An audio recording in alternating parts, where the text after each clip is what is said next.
Good afternoon, everyone, and welcome to the podcast. Today we have Patrick from Set for Tomorrow. He is the front man, and tell us about a little bit about the song we just heard. Sole Purpose. So that one is kind of based off of a movie called Dead Poet Society, and we tried to match the vibe of that movie, like the aesthetic, to the video, or vice versa, I should say. And song's just about not letting people tell you how to live your life, sort of thing, and just kind of being your own person, doing what you want, and just living how you want. Essentially, is what the song's about. Okay, and is this your most recent song, or did you have something coming out soon? Um, we, oh man, it feels like we drop a song every week. We dropped this one in February, and then we put out another song, I think a month or two after that, called My Resolve, which I guess is technically like the latest one that came out. And then next week, we have a song coming out called Flaws of Nature. Okay, and what's the drop date for Falls of Nature? So Flaws of Nature comes out June, I thought it was July already. It comes out June 10th. We're actually going to be on the road when it drops, so we'll try our best to, I guess, be in the comments the day it comes out and stuff like that. But yeah, June 10th should be at midnight. All right, and you heard June 10th at midnight. Now, I know you've done tons of shows, but I want to ask, how was your first show, and what is your favorite show that you've done, or even full tour?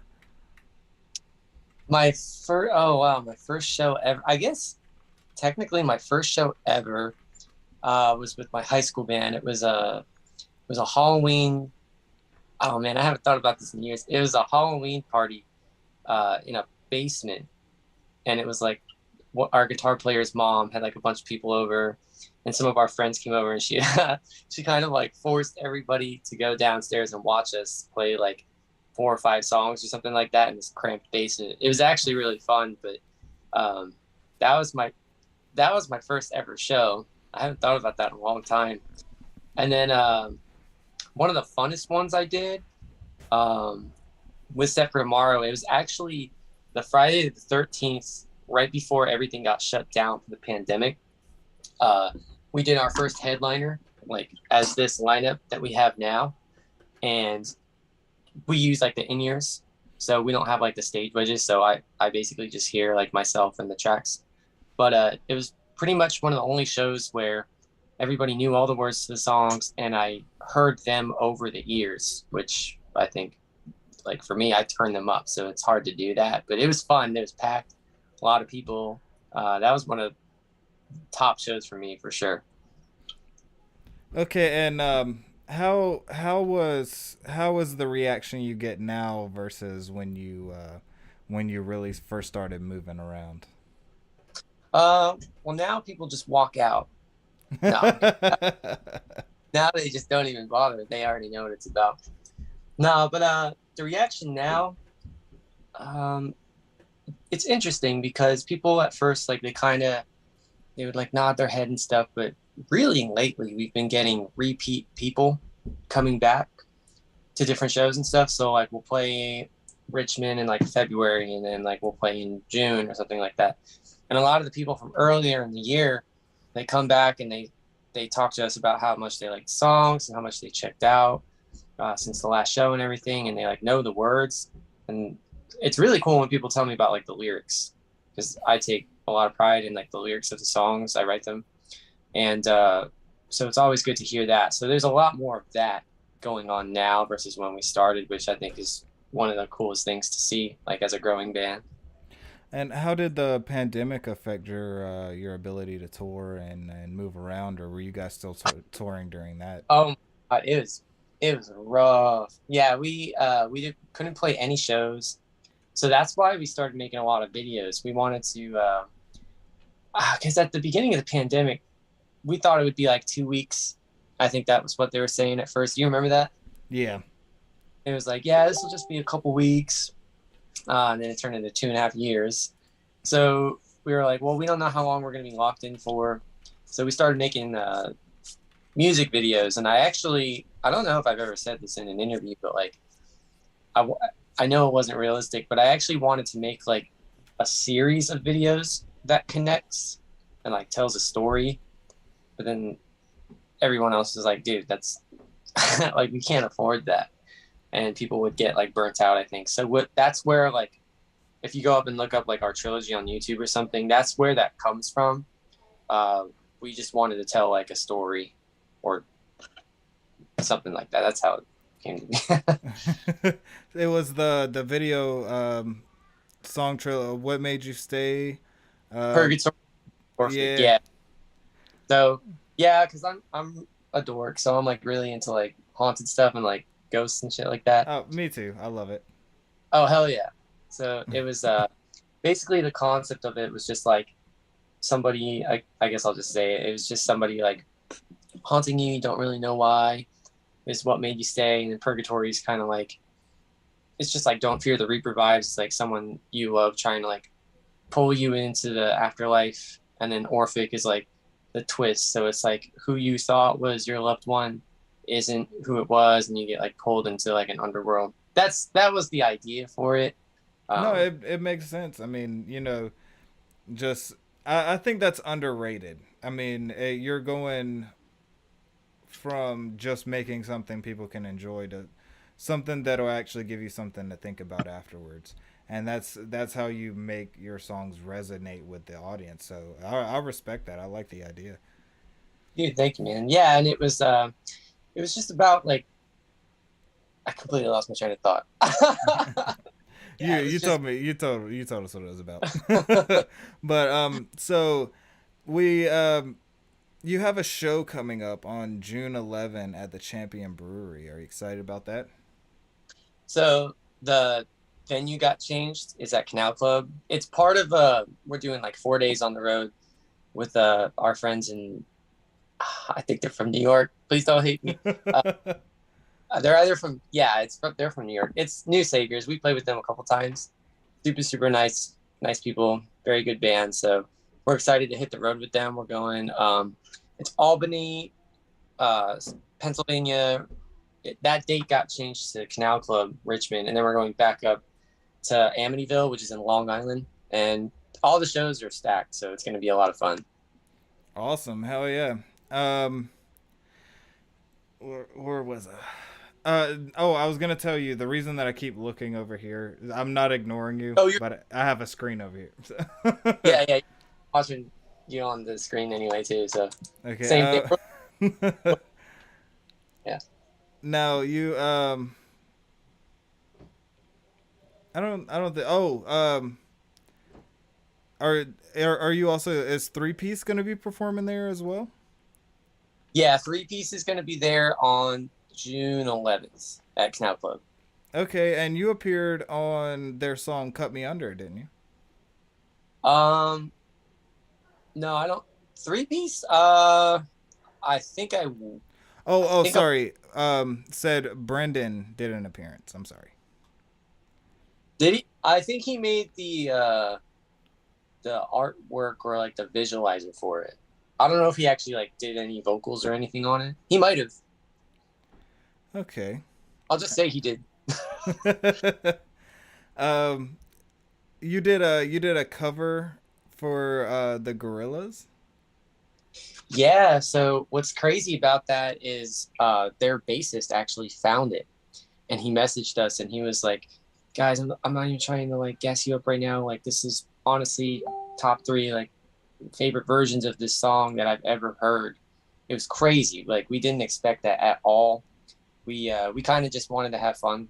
It was like an end of the year thing during the pandemic, and we were like, yeah, we just want to do a cover. Like we just want to have fun with it and feel good. It's just a song that like you turn on instantly, and everyone knows it. Everyone has a good time with it. So it was fun to put out, but like to actually have the guy who plays bass for them like find it and then message us and stuff. It was very humbling to say the least. Yeah, I bet. I mean, something like, I mean, you did a cover from a band that you like, and they reached back to you. It's I know that that's a whole nother feeling. Like, fans can gas you up so much, but when somebody that I would go as far as to say you idolize makes a Yeah, response and recognizes you, there's no other feeling like that. recognizes, and he didn't hate it. That was the biggest thing for me. I was freaking out. So my Not girlfriend, I was like, he likes it. Yeah, I was gonna say, not only did he not hate it, he liked it. Yeah, I thought it was sick. So, for the next, what goals do you guys have for the next 5 years? 5 years. Probably just honestly just expanding our reach and just we're trying to make as many connect people as we can, honestly, because you can just shoot music out there and stuff, and like you can have thousands of people here and hundreds of thousands of people, but like we want the music to have impact, and we want people to be able to like come to a separate Mario show or like come to our social media and be able to like relate to things and open up and like find other people like them and stuff like that. So we just want to, it might sound corny, but we want to create like a space, a positive space. You know what I mean? It's especially in like metal or in this genre nowadays. I mean, everyone like, not everyone, but like there's a lot of people that just spew out this hatred and their opinions and stuff. And we want to be something different. We just want to be something more positive. So that's our main goal, I guess, as a band, just expanding and just trying to do something positive. Well, and that's what a lot of music used to be about. I don't know what the hell happened to this generation, I but you know, think honestly, everyone got phones or everyone got like the, and I'm gonna mess this word up, the anonymity, anonymity. anonymity. Yeah, that one. People are anonymous now. Yeah, a lot of it has to do with that. And at first, it was like, you remember back in the day, like you could make your YouTube name any. I'm sure you can now, but YouTube comments used to be like ridiculous. Yeah. Now Well, it's bit, yeah, it's just ridiculous now. it gave rise to the trolls. Yeah. um, so have you been in the band since the beginning, or did you kind of join up with these guys? So the band has gone through so many iterations. I guess the true origin sort of lost the time. But Mikey's been there since the beginning. They kind of started the band like toward the end of their high school days. I'm 27, so that's 10 years ago. Yeah. So I technically the band started like 2013, and then they kind of, like people grow up or they get jobs or something. So they replaced the OG lineup with some other guys, and they started taking it more seriously. And then they put out an EP, and then I think they put out, that's the lineup that put out Last Laugh, which if you go on our Spotify, it's like the first like album. So that's where that comes from. And they were getting traction for a bit. And then same thing, like people just kind of got jobs or, it was constant. It was like 2 or 3 times they had to like rebuild. But I joined the band late 2019. I had kind of known them for a long time, and we were friends, and it just made sense. Like Mikey and I started writing songs together, and the chemistry was just, it was great. So we are just like, why don't we do this? Yeah, it's always good to have a functional relationship with the people that you're gonna basically be doing your career with.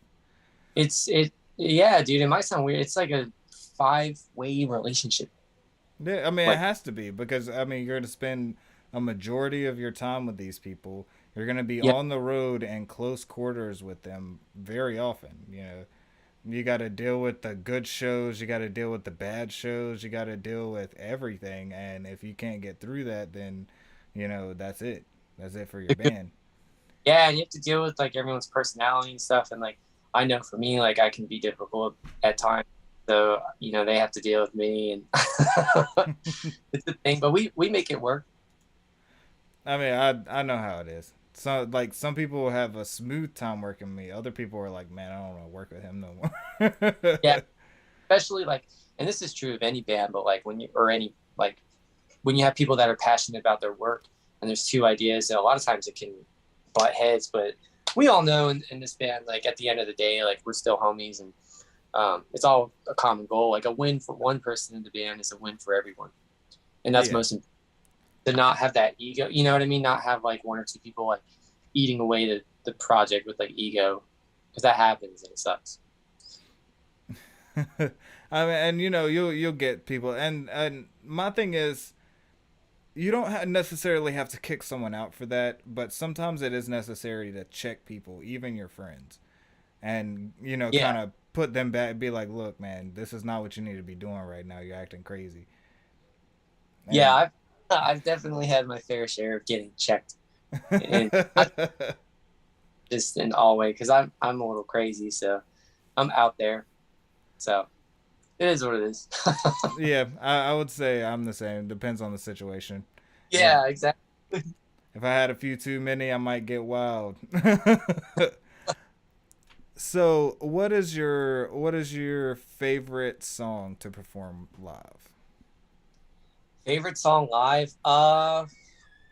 For I don't know. I guess for what made you stay is always a banger. That's the first one I worked on with the band, so that song kind of means a lot to me. So before I joined the band, I was in another project, and I'm still friends with those guys. I still do stuff, but like when that ended, I kind of just I was like done with music. I didn't want to do it anymore. And then Mikey and I finished that demo, and then um, hearing it back, it was like for me, it was just kind of like okay, like maybe I still have more to offer. So that song always means a lot to me, and playing that is always fun. But lately, I think Soul Purpose might actually be one of my favorites, just because like that song, like for me throughout the set, is probably the most difficult, just because it's got all the high notes in it and the screaming at the same time.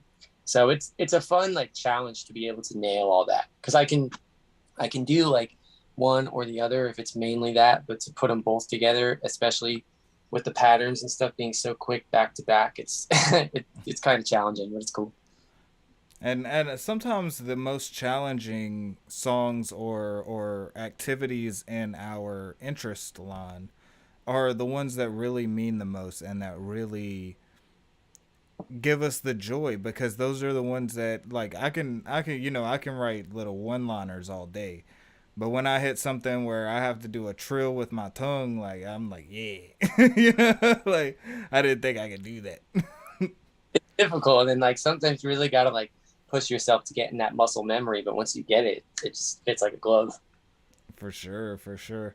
While traveling and while doing your tours, what were some of your favorite bands that you met along the way, and did you stay friends with any of them? Um, I guess out of we played with Dayseeker. I don't know if you know who Dayseeker is. No, I don't. They're they're sick. We got to open for them in oh god, when was that? April?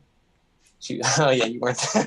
We got to open for them in April, and they were very nice. I guess bands I've stayed friends with and stuff. If not for me, they're a Pennsylvania band. They're sick. And then my friends from New Hampshire. They don't go under this name anymore, but they used to be a band called Letting Go. Super homies, super cool dudes. There's tons of others. I'm sure I'm gonna forget and regret leaving out, but those two for sure are the first ones that like come to mind.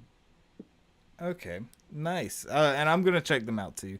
Um, what do you think is next for the band? I know you got the show coming up, but outside of that and your weekly song. Dude, song like if you go look at Spotify, it's just like 2022. I think next for the band, we're really just trying to level up everything we do. Like each release, like I mean, we're critical of ourselves. We're probably the most critical out of anyone. Like it's our art and our passion, you know what I mean? So like we go back and we look at things and we're like, we could have done this way, or we could have done this to be more effective or whatever. So I think for us, it's really just making sure each song and each thing that we do has an impact and has like meaning and will stick and just kind of keep us going on a momentum. You know what I mean? It's especially dude like in this day and age with like algorithms and stuff like that, like just constantly staying on top of that is like an animal in itself. So that's a whole other thing. But I would just say like making sure that the stuff we put out means the most, or I don't know. No, Just I understand what you're saying. yeah, best impact. Yeah, to make sure that one, the meaning that you put in it gets out there, and that that same meaning is something positive instead of like party, do drugs, and die young. Yeah, I like saw myself on the other screen like blank out, and I was like, oh my god. But yeah, just stuff that like I'm gonna look back, or we're gonna look back on like 5, 10 years from now and be like, I'm glad that we said something about this or that, just stuff like that. um, okay. Now we're believe it or not, we've been going for about 22 minutes out of our half hour. Oh hell yeah. Um, so we're gonna break down into the closing questions. If you, out of everybody you've met, not counting the bands you've already performed with, if you could perform with any five bands, you can do five famous, five underground, or a mix, or you can do five of each. So if you had to pick, which bands would you perform with, and why? Bands I would perform with. I don't know why number one comes to mind. Issues for sure. Um, so I every now and then I get people, Mom, I'm doing an interview. Uh, I'm doing an interview, mom. I would say Issues is number one. Other bands, I guess I would love to play with Dayseeker. I open for them. I would love to like do a song with them. I might get made fun of for this on the internet, but I would love to do a song with Falling Reverse. I think Yeah, their new. hey, love him. Ronnie's a beast. Yeah, dude. I've been paying attention to Ronnie since 2006. Like I remember when he came out with Escape to Fate. So huge band there. Oh man, there's so many. Probably this band called Wage War, and then it's not realistic or anything, but I would love to like go up and play a song with Nirvana if that ever became a thing. I think that'd be it. Yeah. Uh, R.I.P. R.I.P. Yeah, I know. Uh, Mr. 5P says always tune in. I appreciate you showing up, Mr. 5P. Um, it's awesome that you show up, and also officially welcome to the Eighth Day Guild. I appreciate you signing up for that as well. Um, all right, so the second closing question is, if you had advice to give to someone, and not just the generic "oh, do your best" advice, coming into specifically what you do, doing like vocals and vocal fries and things like that, what advice would you give them to succeed and spare their throat? I would say so for me, especially when it came to screaming. Like I've watched so many tutorials and I've talked to so many people about it, and they always say like, "Oh, it has to come from the diaphragm." I don't know what the hell that is. I don't know any other body part other than my hands. So basically, I would just say there's no one way about it. If it hurts, don't do it.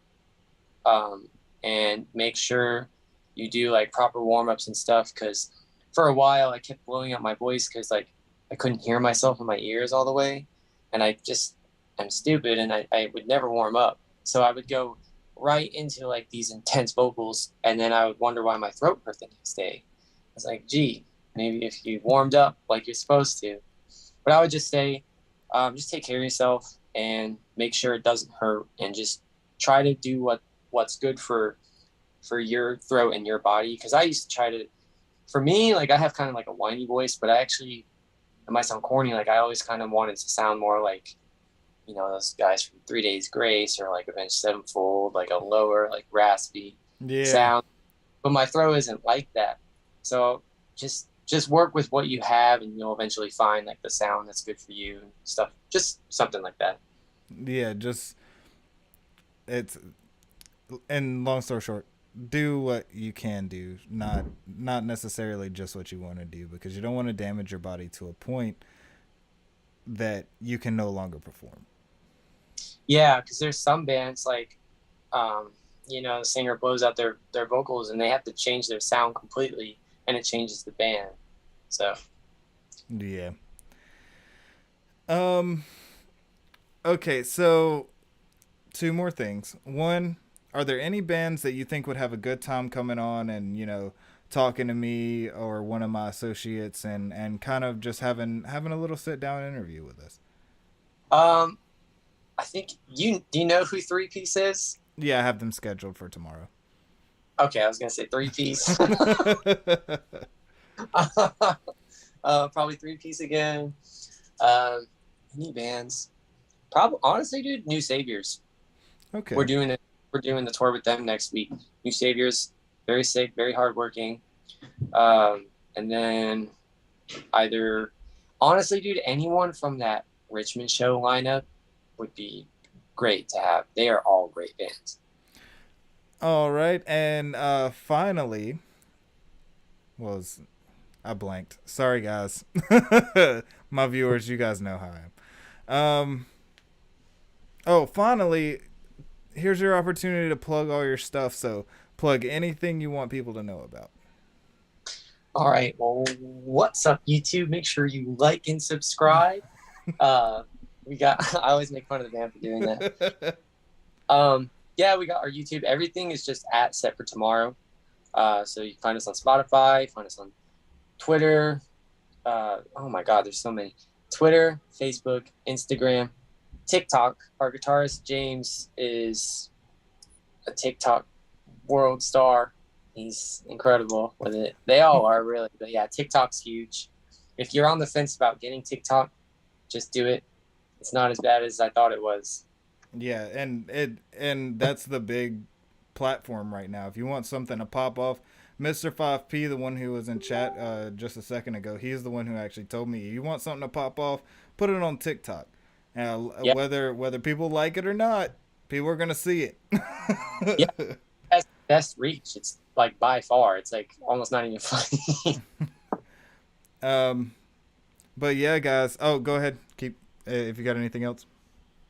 And then I guess if you wanna hit me with your Cash App, no, I don't know. You know, donate. You can dollar sign in your name, yeah. So just a dollar sign and then at Patarang, your boy can always use some extra stacks or whatever. So All right, guys. Make sure you guys go check out Set for Tomorrow on all platforms. When the video's over, it'll probably be first thing in the morning. I'll have all of their links in the description. Make sure you go like. Don't even like and follow this video. I'm gonna be mad at you.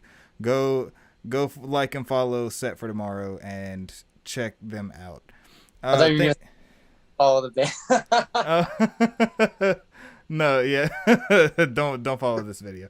Go follow the band. Don't even like this video. Go like the band. But hey, Patrick, thank you so much for being here today. Thank you guys so much for watching, and we'll see you in the next one.